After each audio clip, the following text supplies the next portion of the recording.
Welcome guys on studies है। तो इस वीडियो के अंदर हम देखेंगे कंसंट्रेट क्या होते हैं और हम उनको बेसिकली टेबल के अंदर यूज़ कैसे करते हैं।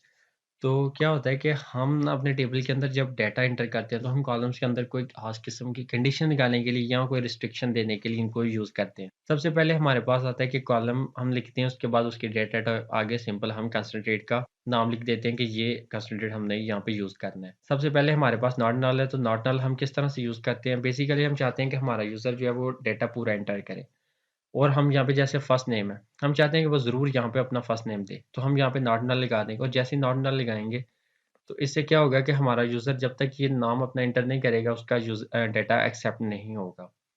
उसके बाद आता है कि यूनिक कंसंट्रेट। तो यूनिक कंसंट्रेट बेसिकली क्या होता है कि हम चाहते हैं कि 2 या 2 से ज़्यादा अगर यूज़र आ रहे हैं और उनकी आईडी कभी भी सेम ना हो, यानी उन्हें डिफरेंट आईडी मिले, तो यहाँ पे हम यूनिक करते हैं इस्तेमाल। और यहाँ पे यूनिक बेसिकली हम आईडी के लिए इस्तेमाल करेंगे, इसको नेम, एज या इस तरह की किसी और चीज़ पे नहीं, बल्कि सिर्फ़ और सिर्फ़ आईडी पे ही यूज़ करेंगे। इसी तरह से चेक है, हम चाहते हैं कि हमारे पास जो डाटा एंटर हो रहा है उसके अंदर कोई ख़ास किस्म की हम कंडीशन अप्लाई कर दें। मिसाल के तौर पे हमारे पास एज है और हम चाहते हैं कि एज जो है वो 18 से ऊपर हो और अगर डाटा एंटर हो रहा है तो वो 18 से ऊपर ही रहना चाहिए। तो हम यहाँ पे चेक को यूज़ करेंगे। तो इससे क्या होगा कि एज 18 से ऊपर ही रहनी चाहिए, इससे कम होगी तो वो डाटा एक्सेप्ट नहीं करेगा। अब ये है कि अगर हमने कंसंट्रेट यहाँ पे जैसे एक के ऊपर अप्लाई किया है, हर एक एट्रीब्यूट के ऊपर अप्लाई हो रहा था, हम चाहते हैं कि एक से ज़्यादा कॉलम एक साथ अप्लाई करें। तो उसके लिए बेसिकली हम क्या करेंगे, उसके लिए ये हमारे पास लिखा हुआ है, हम अल्टर टेबल, आगे टेबल का नेम, ऐड कंसंट्रेट, और यहाँ पे कंसंट्रेट का आप अपनी मर्ज़ी से एक नाम रख सकते हैं। उसके बाद जो भी आपने अप्लाई करना है, चेक है, नॉट नल है, यूनिक है, आप वो रख सकते हैं और आगे आपने जो भी कॉलम्स हैं आप उनके नेम और डाटा एंटर करेंगे। इसी तरह से अगर आपने एक टेबल बनाया लेकिन उसके अंदर आपने कोई कंसंट्रेट अप्लाई नहीं किया, वो टेबल बन चुका है, अब लास्ट पे आप चाहते हैं कि आप दोबारा उस चीज़ को एंटर करें। तो उसके लिए क्या होगा कि आप अल्टर टेबल, टेबल का नेम, ऐड, और जो भी आपका कंसंट्रेट होगा, यहाँ पे चेक है तो यहाँ पे चेक हो गया और आगे आपने उसकी कंडीशन अप्लाई करनी है। अब आपने कंसंट्रेट लगा दिया, आप चाहते हैं आप उसको ख़त्म कर दें। तो उसको ख़त्म करने के लिए आप अल्टर टेबल, टेबल का नेम, ड्रॉप और कंसंट्रेट, और यहाँ पे उसका आप नेम लिखेंगे जो भी आपने कंसंट्रेट का नेम रखा होगा। लास्ट पे आइडेंटिटी, आइडेंटिटी किस तरह से इस्तेमाल होती है। अब आपने एक आईडी है, आप चाहते हैं कि एक 1000 बंदे की आईडी, और आप चाहते हैं कि बार-बार आईडी ना देनी पड़े, बजाय इसके कि वो खुद ब खुद डाटा जो है वो एंटर होता चला जाए, 1 2 3 के हिसाब से आईडीज़ मिलती जाएँ, जैसे-जैसे डाटा एंटर होता जाए। तो यहाँ पे क्या होगा कि हम आईडी के साथ इंट और उसके साथ आइडेंटिटी लगा के यहाँ पे 1 और 1। अब 1 का जो स्टार्टिंग पे 1 है, इसका मतलब ये है कि ये आईडी जो है 1 से शुरू होगी, और इसके बाद जो 1 है इसका मतलब ये है कि ये हर दफ़ा उस डिजिट के अंदर प्लस होती जाएगी। मिसाल के तौर पर अगर 1 से स्टार्ट हो रहा है तो +1 2 2 + 1 3 3 + 1 4 सो ऑन, इस तरह से ये एक 1000 पे चला जाएगा। लेकिन अगर यहाँ पे इस 1 की जगह पे अगर 2 होता तो ये बनना था 1 1 + 2 3 3 + 2 5, यानी 1 3 5 7 की ये रेंज में जाता। अब हम चलते हैं डेटाबेस के अंदर और वहाँ पे देखते हैं कि एसक्यूएल के अंदर ये किस तरह से काम करे। तो अब हमने यहाँ पे एक टेबल बना रखा है, ठीक है।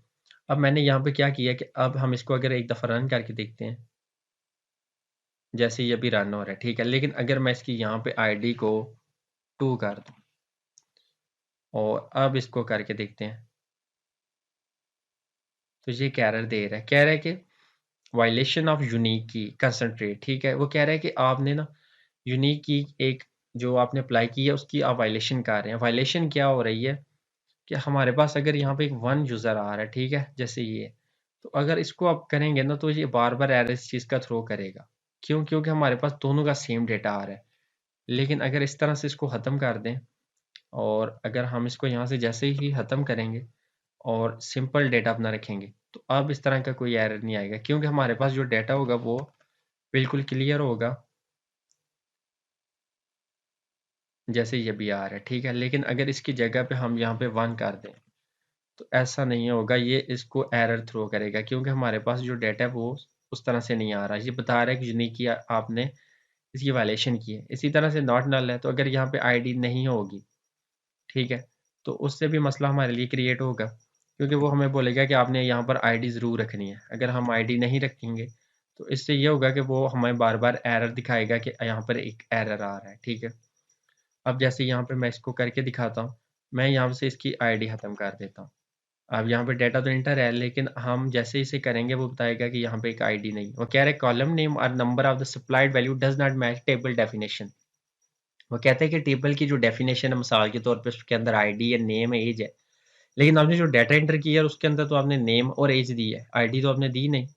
तो अगर हम यहाँ पर उसकी आईडी लिख देते हैं और उसके बाद उसको करेंगे तो ये एरर नहीं देगा, बल्कि उसका डाटा शो करवा देगा, ठीक है।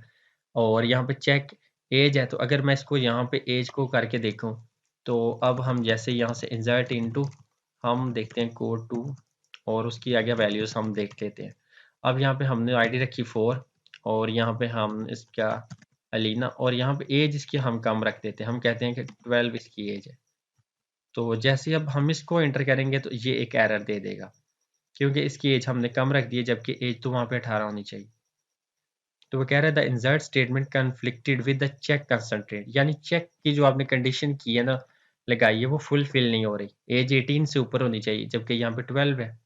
तो वो बता रहा है कि ये आपका डेटा ठीक नहीं है। अब आता है कि आइडेंटिटी किस तरह से इस्तेमाल होता है, तो उसके लिए एक अलग से टेबल बनाते हैं और वहाँ पे देखते हैं वो किस तरह से काम करेगा।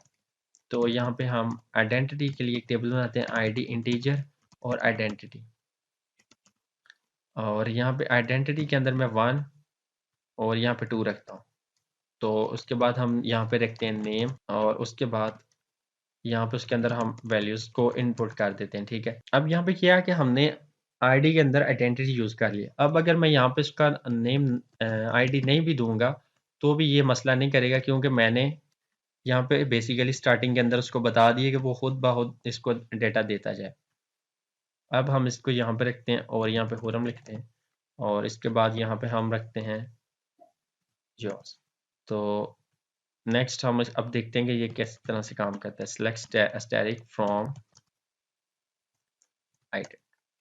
तो अब हम करके देखते हैं इसको। तो देखा आपने आईडी 1, 3 और 5 इस तरह से आ रही है।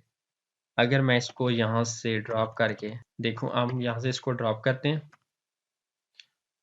और ड्रॉप करने के बाद इसको दोबारा बनाते हैं, लेकिन इस दफ़ा अब जब ड्रॉप कर दिए तो हम यहाँ पे आईडी ना, हम यहाँ से 3 करते हैं। तो अब क्या होगा, ये 1 के अंदर 3 को ऐड करता चला जाएगा, तो उससे हमारे जो डिजिट हैं वो आगे चलते जाएंगे, और इस तरह से 1, 4 इस तरह से रेंज में ये बनेगा। 1 के अंदर उसने 3 को ऐड किया तो 4 के अंदर 3 को ऐड किया तो 7, यानी इस तरह से आईडी जाएगी। तो बेसिकली ये थी वीडियो जो कि हमें सिखा रही है कि हम किस तरह से अपने यूनिक कंसंट्रेट्स और नॉट नल आइडेंटिटी वगैरह को यूज़ कर सकते हैं। इसके बाद आता है कि फॉरेन और प्राइमरी कीज़ को हम किस तरह से इस्तेमाल करते हैं, लेकिन वो थोड़ा सा डिफ़िकल्ट है। तो हम नेक्स्ट वीडियो के अंदर उसको देखेंगे कि हम वो चीज़ें किस तरह से इस्तेमाल करते हैं। उम्मीद है कि आपको ये वीडियो पसंद आई होगी। थैंक्स, मिलते हैं आपको नेक्स्ट वीडियो के अंदर।